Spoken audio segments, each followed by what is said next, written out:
তো hello friend, তোমরা সবাই কেমন আছো? আশা করছি তোমরা সবাই ভালো আছো আর আমিও ভালো আছি। তো চলে এসেছি আবারও একটা নতুন মিনি ব্লগের সাথে। তো আজকে হচ্ছে আমার মেয়ের ভ্যাকসিন আছে, তাই রেডি হয়ে চলে যাচ্ছি সেন্টারে। ওইখানে ভ্যাকসিনটা হবে।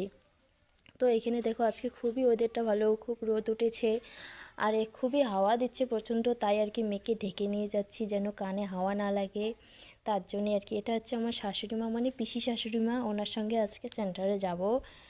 তো দেখো আমার মেয়ে ঘুমিয়ে পড়েছে রাস্তায়। তো ফাইনালি চলে এসেছি আমরা সেন্টারে। এখানে এসে দেখি খুবই ভিড় হয়েছে, মানে খুবই ভিড়। তাই আমরা বসে পড়েছি, আমাদের এরপরে আমার মেয়েকে ভ্যাকসিন দেবে আর কি। তাই দেখো আমার মেয়ে এখানে ভ্যাকসিন দেওয়ার জন্য রেডি হয়ে গেছে। এখানে সব গুছিয়ে নিচ্ছে আর কি।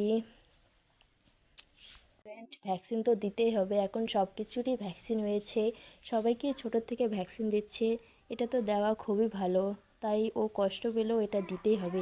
জানি কষ্ট পাবে আর কি। আমার মেয়ের ভ্যাকসিন দেওয়া কমপ্লিট হয়ে গেছে, তো আমরা বেরিয়ে পড়েছি বাড়ি যাওয়ার জন্য। তো আজকের ভিডিওটা এইটুকুই। তোমাদের যদি ভালো লেগে থাকে অবশ্যই লাইক কমেন্ট